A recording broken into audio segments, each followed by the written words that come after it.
আসসালামু আলাইকুম, সবাইকে গেইন বার্ড চ্যানেল থেকে নতুন একটি ভিডিওতে স্বাগতম জানাচ্ছি। এটা হচ্ছে আমার কেরি খাঁচা, কেরি কেজ যেটাকে বলে।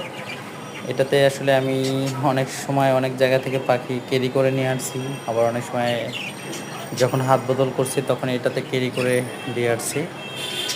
এখানে যে বাচ্চা পাখিগুলি দেখতেছেন, এগুলি আমার খামারের নতুন বেবি। ওরা আসলে নিজে নিজে এখন খেতে পারে, তাই ওদেরকে নতুন খাঁচায় শিফট করতেছি। আসলে ওরা ওর মা বাবার সাথে ছিল, এখন ওদেরকে আলাদা করে দিচ্ছি, কারণ ওর মা পাখিটা এখন ডিম দিবে। প্রত্যেকটাতেই একই অবস্থা। সেক্ষেত্রে এখন যদি ওদেরকে আলাদা করে না দেয়, সেক্ষেত্রে কী হবে, ওদেরকে ইনজুর করে ফেলবে। এর আগে আমার খামারে একটা দুর্ঘটনা ঘটে যায়। 3টি বাচ্চা পাখিকে ওরা এতটাই ইনজুর করে ফেলছে, আমি আসলে ওদেরকে আর রিকভার করে বাঁচাতে পারিনি। আমার চ্যানেলে ওই ভিডিও দেওয়া আছে, যদি কার প্রয়োজন হয় দেখতে পারেন। শুধু একটা পাখি সুস্থ আছে আলহামদুলিল্লাহ, এখন অনেক বড় হয়ে গেছে ওইটা।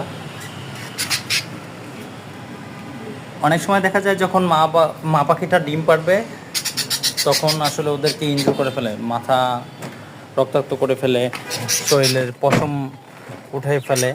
এগুলি দেখলে বুঝতে পারবেন যে আসলে মা পাখি ডিম পারবে, তখন ওদেরকে আলাদা করে দিবেন। এটা আসলে অনেকেই খেয়াল করি না আমরা।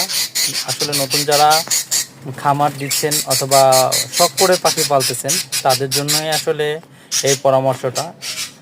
এক একজন এক একভাবেই আসলে এই উপদেশগুলি দেয়। আমি আমার আসলে এক্সপিরিয়েন্স থেকে আমার কথাগুলি বলছি।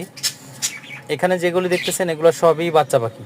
যদি কারো 10 সাইজের বাচ্চা প্রয়োজন হয় বা পোষ মানানো, বা অনেকেই পোষ মানায় পাখি, যদি কারো প্রয়োজন হয় চাইলে আমার খামার থেকে বাচ্চা পাখি নিতে পারেন। এখানে অ্যালবিনো আছে, এই যে রেড আইয়ের যেটা সাদা হোয়াইট কালার পাখিটা দেখতে পাচ্ছেন, এটা হচ্ছে অ্যালবিনো।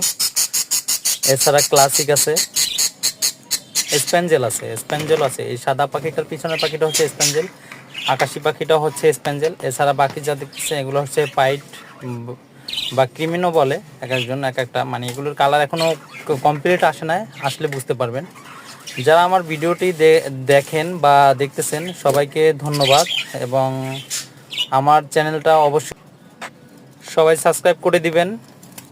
আশা করি নতুন নতুন ভিডিও দিয়ে আপনাদেরকে দেখার সুযোগ করে দিব। এবং যাদের খাঁচা প্রয়োজন বা কী সাইজের খাঁচা ব্যবহার করবেন কোকাটেলের জন্য, এছাড়া বাজিগরের জন্য, অবশ্যই জানতে চাইলে কমেন্টস করে জানাবেন। সবাইকে ধন্যবাদ।